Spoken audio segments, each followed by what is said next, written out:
ప్రియ స్నేహితులారా, కాస్త స్టైల్గా తయారైతే షోప్ చేస్తున్నారంటారు. సాదా సీదాగా ఉంటే పిసినారి అంటారు. జిమ్కి వెళ్తుంటే కండలు పెంచితే ఏమొస్తుంది, ఆ సమయాన్ని డబ్బు సంపాదించుకోవడానికి ఉపయోగించవచ్చు కదా అని సలహా ఇస్తారు. కష్టపడి పైసా పైసా కూడబెడుతుంటే డబ్బులే మూట కట్టుకొని పోతాడా అని ఎగతాళి చేస్తూ ఉంటారు.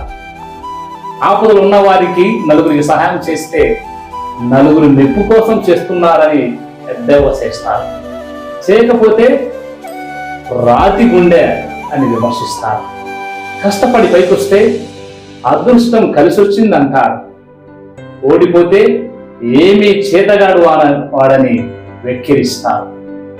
ఫైనల్గా చివరిగా చెప్పుకునేది ఏమిటంటే మనం ఏమి చేసినా చేయకపోయినా మనల్ని ఎప్పుడు కూడా ఎదుటి వాళ్ళు విమర్శిస్తుంటారు, వేలెత్తి చూపుతూ ఉంటారు. అన్ని వేళలా అందరినీ మనం మెప్పించలేము. మన మనసు రిమోట్ కంట్రోల్ మన ఆధీనంలో ఉంచుకుంటూ దానికి ఏది మంచి అనిపిస్తే అది చేసేయడమే. జీవితంలో ముందుకు పోతున్నప్పుడు మనల్ని వెనక్కి నెట్టేసే విమర్శలను, మాటలను దాటుకొని ముందుకు సాగిపోతేనే కదా ఆకాశాన్ని అందుకుంటాం.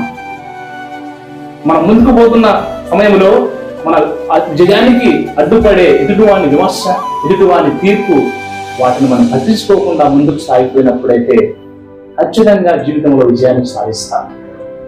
దేవుడు మనం దీవించును గాక. ఆమేన్.